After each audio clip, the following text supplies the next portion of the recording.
And now I want to represent the group of speakers who will talk about very interesting things like ICOs and STOs, ICO versus STO, and Bruce Porter will moderate this panel. Bruce, come on. So enjoy, good luck, and we want to know the truth. What's better, ICOs or STOs? Know the truth. Am I live? I'm live now. Hey, yeah. how about this guy? Hasn't he been doing a great job? He really has been doing a good. Awesome. So yeah, we're going to talk about ICOs and we're going to talk about STOs.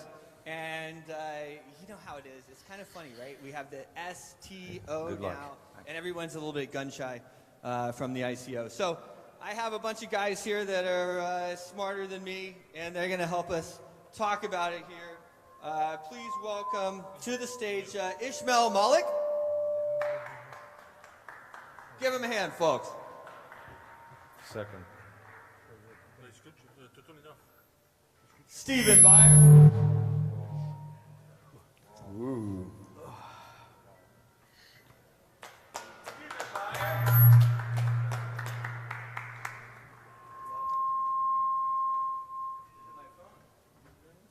Not sure. Max Kops. Max and I were just trading stories from all over the world. Off stage there. Good to meet you, buddy. And is Valentin here? Is Valentin in the room? In the building? Okay, so we're good.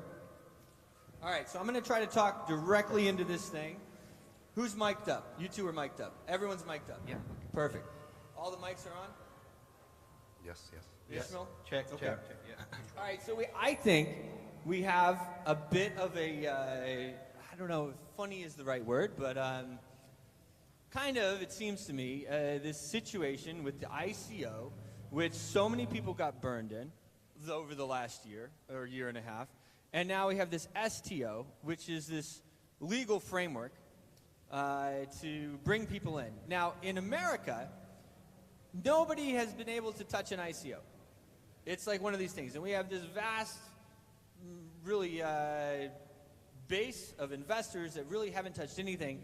And everybody, I think, is holding their breath that the ICO is going to be the savior and bring all of this money to the forefront. So let's just start a little bit.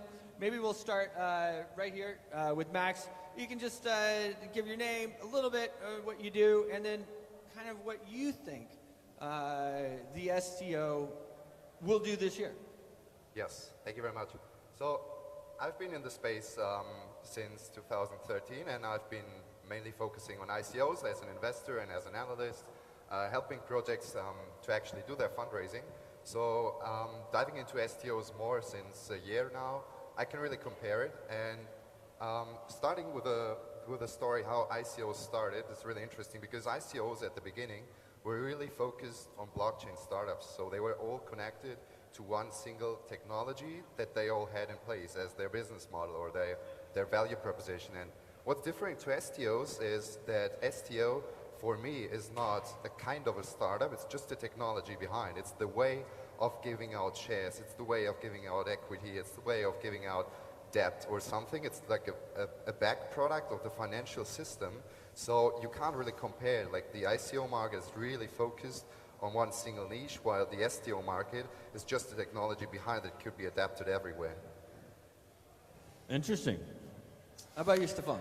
Okay, yeah, I'm the CEO and co-founder of Cryptronics, which is a blockchain consultant company, and we look at ICOs and STOs from a technology point of view and also from a cybersecurity point of view. So I think there are two ways of looking at all this space. There's the conceptual space, and I think there's obviously a difference between a security token and an ICO. And there's also a technological difference. I think STOs, you know, they give you equity to some point, they give you some rights in the company, and that means at the technological level you can do very interesting things. And I think this year in 2019 we'll see new types of STOs emerging, where you actually do stuff with smart contracts and participate in a company. And I think that would be really nice to see. Okay. Ismail Malik, been in the space for a few years. I also run a publication called ICO Crowd, so fairly familiar with the ICO space. So ICOs essentially were a better mechanism, replacing crowdfunding for the crypto age, right? So if you had a blockchain startup, why would you go and use this antiquated, relatively sort of, 5-year-old tech for crowdfunding? It had a lot of inefficiency, waste. So ICOs were a much more direct method that replaced crowdfunding. In respect to, there's a lot of talk that a lot of ICOs failed. Well, the general consensus is that 90 to 95% of startups fail per se, right? That is the whole ecosystem of tech, right? It has a high failure rate, only a small succeed. So on that metric, overall, I think ICOs have been pretty healthy, right? So it depends on whether you look at the glass, half empty or half full, right? So in respect to STOs, what you had is a lot more companies moving into the tech space, the ICO space, wanting to do an offering, but really what became known as the useless utility token, right? Their actual utility, the token value of what they were delivering was very nominal, right? So in fact, the user was left with something that had very low value. So STOs are kind of a panacea, a kind of a rectifying this fundamental problem that if you got to raise funds and you were driving your project to forcefully have a token, and in fact creating a useless token, then you're better off giving equity, right? So if the upside's in equity, then the investor should get the upside, and hence the rise of the STO. Yeah, it is interesting, and I know you brought it up. I've said it on stage quite a bit, that most startups fail. And yes, it's true. Most of the 90-something% of the ICOs failed, but that is across the board in new startups. So we're not really out of the realm of possibility. It's just interesting because, in my home country, we've really not been able to participate in this market. And with the STO, it's heralded, it's being heralded as the answer. So with owning a platform like that, how many, so what are you looking at for STOs? Do you have STOs currently running? So we've been a little reticent on launching STOs. I went and met a pretty prominent legal firm, and I was like, okay, we're going to run ahead with these STOs, and they called me in and said, look, we've got to seriously tell you that you're falling in the realm of criminal law here, right? So, if you get this wrong, you land in a jurisdiction, you go to jail, right? And then you get bailed out, right? If you're lucky. If you're lucky.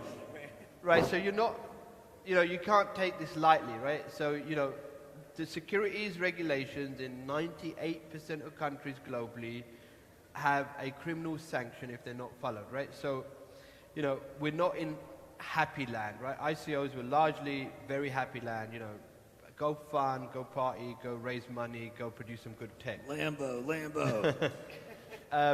Having said that, you've got jurisdictions. I was recently in Bermuda, so we've got some good stuff coming out of Bermuda. We've been recently spending some time with the Maltese. We've got some good regulations coming in. So you've got a lot of these sort of what we call frontier states, small states, island states that are sort of innovating. So once you've got the framework there, and you've got a product that essentially there's a, so why do an STO is really the question, right? If you can go and just raise, STOs should essentially provide secondary liquidity. So if you buy into a startup, so I don't know how many have bought into a startup here, but co-founders come and they say, look, I've got this exciting vision, I'm going to do this, we're going to have great turnover, revenue, and then you're stuck. you've got 20% of something that you can't do anything with, right? It just sits there and the founders keep burning money, and then you're in this endless cycle. Do you keep funding it more? Do you pull out? Do you cut your losses? Because you've got equity there, you can't do anything with that equity because there's no secondary market. So STOs are essentially, you know, the key sort of, I would say the number one strike point or factor that's enticing an investor is that you've got access to secondary liquidity. However, you've got this sunset, or you've got this window period, or however you want to call it, a lockout period where you cannot put STO tokens onto a secondary market. So I think we're really going to have a kickoff when the Seychelles or the Caymans or one of these frontier states says you can do an STO and you can immediately list it on a secondary market, right? So when you have an STO with immediate secondary liquidity, then it's game on, right? Then you're going to see some pretty explosive growth. So until then, you still got this startup dilemma where you've got these tokens in some sort of startup, but you can't do anything for X period. Having said that, it depends on, you know, what are you looking at. The period, window periods are sort of 3 months, 6 months, 9, 12, right? I think in the U.S. it's a year. You got to hold them for a year. Why every, you know, and I think there's also some. So if you're an accredited investor, you don't have to hold them, but if you aren't, then you do, or something like that. So it's really just. It seems like we're still wading through the regulations where people are going to be interested in doing. I mean, you're going to see an STO value, like you had Crypto Valley in Zug. You're going to see some type of STO island, some type of government come out, and then everything. And then you get, so don't forget, governments have FOMO also, right? So, you know, when a government sees another state accelerating, they're going to have fear of missing out in this new tech revolution. And that is going to be the catalyst for the others to push out and allow secondary liquidity on STO markets. I think the point you mentioned regarding the legal requirements that many ICOs missed out, or still missing out, is really important, because I asked myself, what's the reason for doing that? And I think that, I think the reason is that every ICO did their own fundraising. So they did their own ICO platform, they did their own white paper without any external help, and they tried to build the whole structure by themselves. Yeah. And why was it? Because many ICOs had the business model of an ICO. Yeah. While an STO cannot be an STO with a business model of an STO. It's not for its own purpose. I mean, many ICOs build a platform or a decentralized protocol, and that profit was based on the tokens they handed out to the team, or the ICO funds raised, which were partly given to the team as an incentivation. While an STO is just a matter of finance. So what I believe in is that STOs anyway are the right approach for most of the companies. And regarding the legal things you mentioned, it's also important that it is very different in STOs than in ICOs, because what most of the ICOs did by themselves, STOs shouldn't, in my opinion. Because speaking about the secondary market listing you were also mentioning, this is an important fact. If every STO is doing that by themselves, it takes a lot of time, it's really unstructured. So my expectation for 2019, and especially the end of 2019 or 2020, is that there will be platforms, there will be key players, there will be stakeholders that you can just put together, and they will build up the structure. And it's not a job of the project, it's not a job of the startup nor the corporate to do any of that, because they should focus on their product and their main business. Yeah, I would agree with this, and I'd even go a bit further. You said ICOs had their own business plan, or the ICO was their business plan. I'd argue most ICOs didn't really have what would traditionally be called the business plan. And doing an STO sort of forces you to think a bit about how much do you want to raise, how much can you raise, how much makes legally sense to raise and to hold. I mean, there's ICOs that raised ridiculous amounts of money. And I mean, EOS, they claim to have raised $4 billion, something like this, which is debatable, but, you know, do you need $4 billion to build a blockchain? I don't think so. So if you are to explain this to a traditional investor or to a regulator, then, you know, how do you defend a business plan like this? I think that's an important point. I just want to add a bit of wind to the caution here. So there is this perception that when you raise 20 million, that's a lot of money. You know, a good blockchain engineer is costing about 250K a year, right? So in terms of actually rolling out product, having a sustainable timeline, it's a pretty expensive duty, right? EOS, let's just say $2 billion. If you want to build an entire ecosystem, global ecosystem, distributed with hundreds of apps, you know, trying to create a sort of a DApp store of the Apple App Store, it's going to take you a couple of billion, right? You know, this stuff, this idea that you can get stuff done on the cheap doesn't work, because only the best engineers move across and become blockchain engineers, and as a result, they charge a significant amount of money. So, you know, you get a team of 20 engineers at 250K each, you've got a significant burn rate, right? So, you know, it's the other thing. You know, my opinion is that ICOs didn't raise enough money, right? To actually have the long-term 3 to 4 year vision to deliver a product. So we often can get caught up in the media hype of what outsiders are trying to tell us about the industry, but when you're in the industry, you realize that you're playing at the top end of tech, and you're having to pay the premium to play at the top end of tech. So would you argue that ICOs that failed run out of money?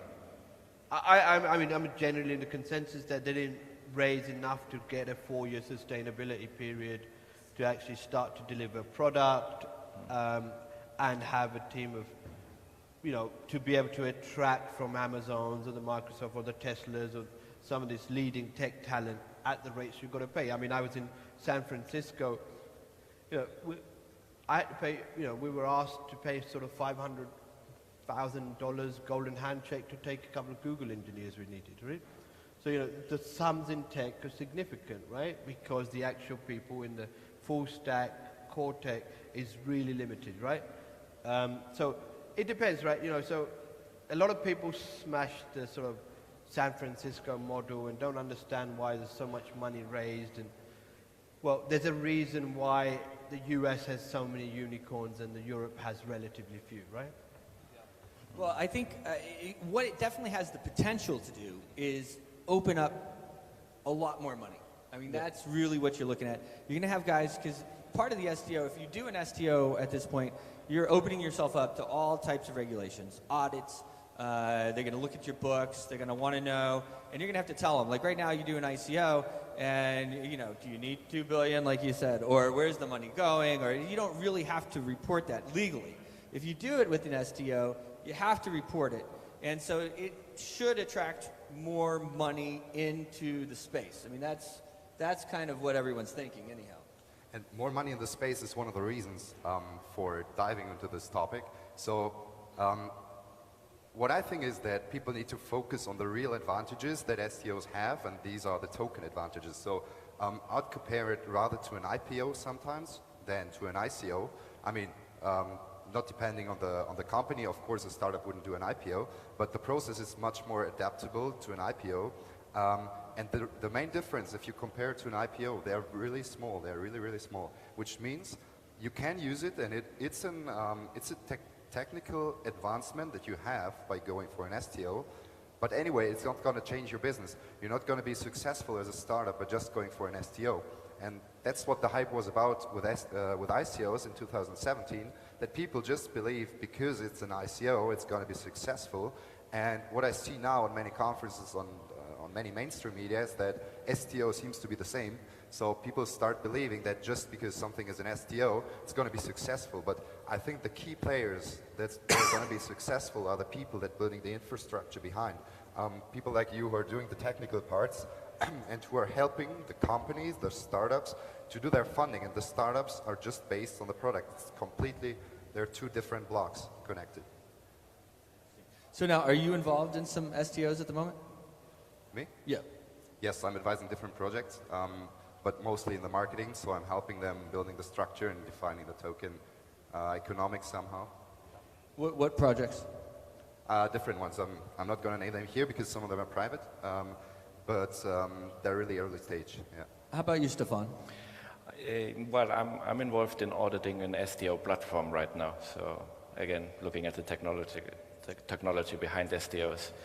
I've been previously involved with projects that, even before STO was a word, openly classified their tokens as a security. And there was quite a nice model I liked, which was to have a utility token and a security token. Because there's a difference, a very important difference. And I never understood the model of selling a utility token to investors. Because what an investor wants from a token is for the price to go up. And the user would usually want it to remain relatively stable, or at least not having to think about, do I buy more tokens today to use the platform, or do I wait until tomorrow, where the price might be twice as high? So Ismail, is it something that you're getting asked a lot for? Are people approaching you to run their or STOs? So we are getting significant daily requests, like how do you do an STO? Where's the best jurisdiction to take an STO? What type of startup or what type of company can do an STO? So we're looking at, expanding on that, we're looking at so we're looking at something called an ICO, which is an initial security exchange and a coin token offering, right? So we don't see ICOs as sort of mutually exclusive. So, you put in a utility token, you put in a token that goes straight onto an exchange or a Binance, and you do a security offering, right? So an ICO would essentially be offering all three. And really, we're a lot more excited about the ICO space in the sense that combined as three factors, you now really got something that we believe is going to challenge the IPO, right? We believe that this is a far more efficient method of gaining users. So we did a lot of ICOs where they really weren't interested in the money. They just wanted to increase their user base, right? So having a coin offering, having a massive airdrop, getting 100,000 users, fantastic, right? Creating immediate secondary liquidity, initial exchange offering, we've seen it in BitTorrent, etc., BTT, fantastic model, right?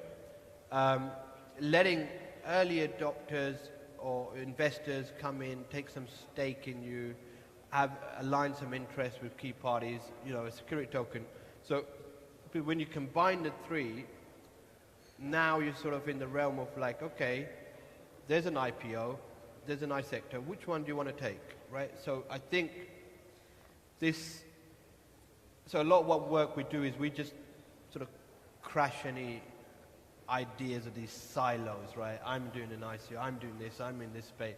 No, this is an evolving, fast, rapidly, maturing space, and you can mix, match, and there'll be iterations, and so we believe that triple token offering will be a significant growth area in the late part of 2019, and probably, a significant, if not take up, but at least a significant point of discussion amongst companies doing a fundraise.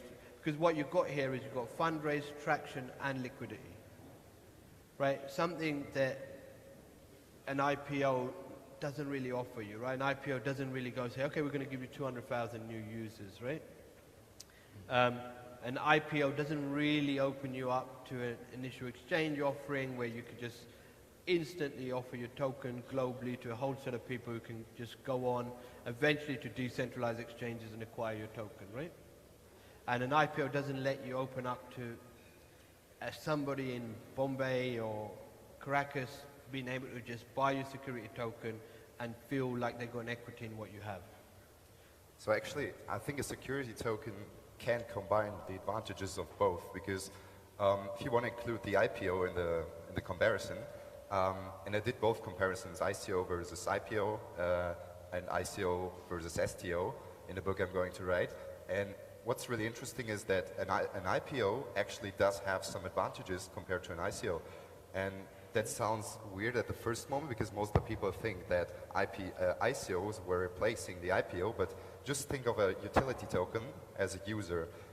it's much easier to go to a stock exchange and buy a stock of a public company and just have it than to buy a token that's really fluctuating in value first, and second, makes it really hard for the mainstream user to use your platform if he's required to buy this token first at a secondary market and then use it. So in this case, it's much easier if you're from the Western states, right? So if you're sitting in Bombay or you're sitting in Caracas, it's not very easy to buy a stock and share, right? So this idea that a small set of states are going to control the status quo is dead, right? Like, we're living in a globalized universe, planet, and anyone from anywhere should be able to access whatever instrument, right? So and an IPO, I've gone through the process, right? You have to go and get an introducing broker, you have to go and, it's pretty corrupt, right? You have to sort of deal with several banks and underwriters, and it's a very old-fashioned, convoluted route, right? So it's kind of, STOs and, as we believe, the combined offerings are going to just take out all these inefficiencies and problems that have built into the IPO stack over the sort of last 20 years. Yes, but I think there was a point in what you said regarding a technological barrier, if I'm correct. I mean, utility tokens do have a usability problem, and that goes beyond if it's an STO, an ICO, or however you funded your project. If you have to use a platform with a utility token, as a user you're asked to buy some Ethereum, exchange it for a token, install some plugin in the browser, and always keep some Ethereum and some Ether in your wallet to be able to pay the gas. And that puts off a lot of people, so that's got nothing to do with whether an STO is better than an ICO, but that's a problem we have to resolve in general regarding blockchain projects. And getting traditional funding or doing an STO and not having a utility token might help with this as well. I don't know if you were referring to this. Exactly, yeah. exactly. And that's a question of currency as well, because ICOs, they basically do nothing else than giving out a currency for one specific purpose. So I used to explain ICOs with an example of a cinema. So suppose you want to build a cinema, and if you go for an ICO, you'll probably sell a cinema ticket that can be used in the future. So you're going to sell it for $1, and if you want to visit the cinema later, it will either cost $5 or one token. So the investor is hoping for an increase of the ticket price for the cinema. While if you go for an STO, you probably just give away equity of the cinema. So in every revenue that you generate with the cinema, the investor gets a share of it. And why did we invent currencies? Currencies exist because we want to have one matter of exchange. We want to have $1 that we can change for whatever we want, and we don't want 200 currencies. So why shall an investor buy a cinema ticket if he wants euros, dollars, or yuan at the end? It doesn't make sense to me. It does make sense for very, very few platforms where utility token makes sense. But speaking about the fundraising and especially institutional investors, this is a technological barrier that's coming on top as well. So summing it up a bit, the comparison of ICOs and STOs, from my perspective, is definitely that STOs are going to replace most of the ICOs, which will lead to scams popping out a bit of the market because it's much more regulated. It will be a lot of different stakeholders. They will be licensed, regulated, and the process will be much more organized, so projects will stop doing everything by themselves. There will be specific stakeholders you always have to include. And as you mentioned, Ismail, comparing it to IPOs, you mentioned that it's going to shake up the process, it's going to kick out some people. I don't believe that it would completely change the model, but it will kick out some inefficiencies that definitely stacked up. That's why I believe that in 99% of the cases, an STO is the right way to go. Interesting. It will be, I think, if we get this, or when we get this big spike that I think we will get, and Bo Paulney agrees, right? Yesterday, go long Litecoin. You see Litecoin's up today, right? I switched so much of my crypto into Litecoin recently. But anyway, the point is, I do see it being a big success. I have this type of feeling myself with the STOs.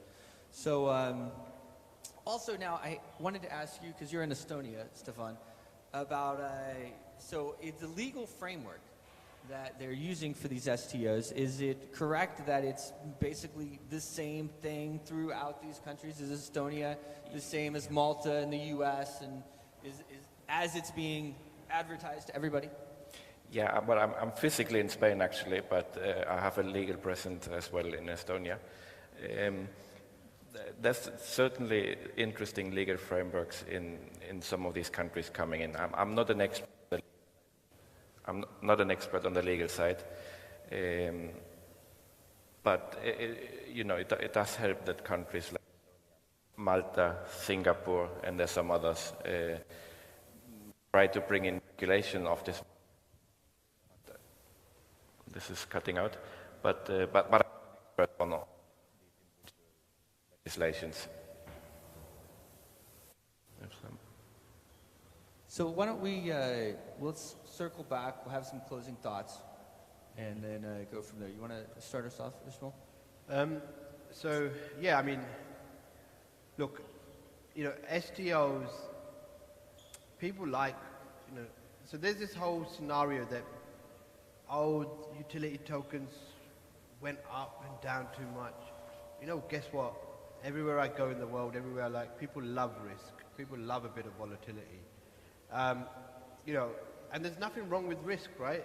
Risk is what creates new ideas, right? If Elon Musk didn't take the risk to say he could launch cheaper into space, he won't have SpaceX where it is today. So, this idea that we're going to create a society that's completely de-risked and it should all be stable and, we shouldn't have these massive fluctuations. Guess what? I'm in the belief, and I'm strongly in the belief, that if we take out too much risk from the system, we're going to get replaced by AI, right? So one of the great things humans can do is start to take calculated risks and play the volatility game, try new ideas, try to take a new turn. So I think the STOs that play it too safe, I just don't see a market for them, right? I just see, just to invest in something that's going to stay stable and do nothing is, why should you be excited by it? It's boring, right? It does offer nothing. I think the STOs that take a significant risk offer something exciting, and, alongside that risk is probably the reward. And, just rounding it off, that we are not going to see, the space is not going to look like what we imagine it to look like in 24 months' time, right? It is going to be, it may be that everybody sits with their new Samsung and this whole idea of token buying is really difficult, and it's not. It's just going to be a click, and, there'll be a number of people around the world, when aggregated, will still want to take a high risk investment in initial exchange offerings or ICOs, and this whole STO sort of hype is just that hype. But that's not to say there will be some STOs that offer something significantly exciting, maybe new CRISPR or something that really challenges it, offers a high upside that take off, right? But this whole idea that we're going to want to live in this completely de-risked, very, very stationary world, I don't buy it, right? So I'm sitting on the other side of the fence. I still think we need risk in the system. Stefan? Okay, yeah, I would like to get back to, before we close, to the technological advantages of an STO. And I really believe we'll be seeing interesting applications there. If you certainly have equity and you have some rights that are attached to your investment, then I think we'll see the smart contracts going beyond being simple tokens. The investment will be more than just a currency, and you can actually do stuff like voting on the direction of the company, receive equity through your smart token. And I think that's really interesting. And it goes back a little bit to the original DAO idea, but in a more regulated framework. So I think it opens up interesting opportunities. Max? Yes.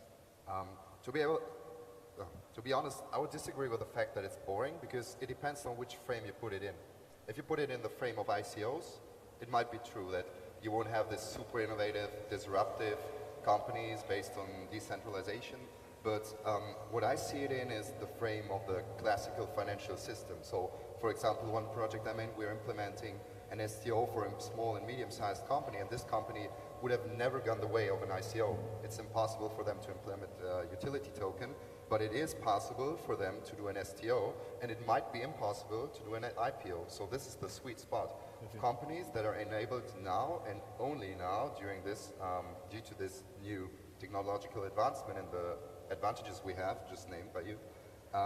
And this is the interesting part. So basically, kicking out some of the inefficiencies in IPOs, in existing financial systems, as well as enabling new players to enter the market. And then there are a few ICOs that will be left, and they will have the utility tokens, but most of them, that's what I believe, will be replaced by STOs. Awesome. So I'll just kind of summarize. I think that the STO has the potential to really blow things up this year, 100%. I think a lot of it has to do with the market. If everybody's looking and they still have their losses from last year, it's going to chug along fairly slow, like I feel like it's done so far in 2019. It doesn't mean that it's not going to hit the wave and take off. I think it probably will. This regulatory framework, this open data that people are going to get, the checks and balances, that's what people want.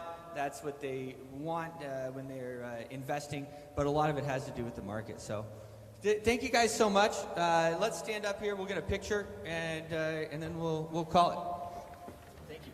Thank you. Yeah.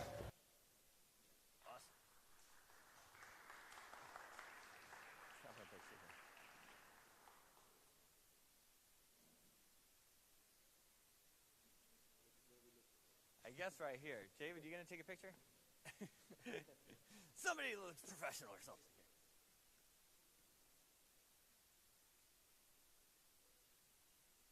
Awesome. Interesting, guys. Important topic. Thanks, Ismail. All right.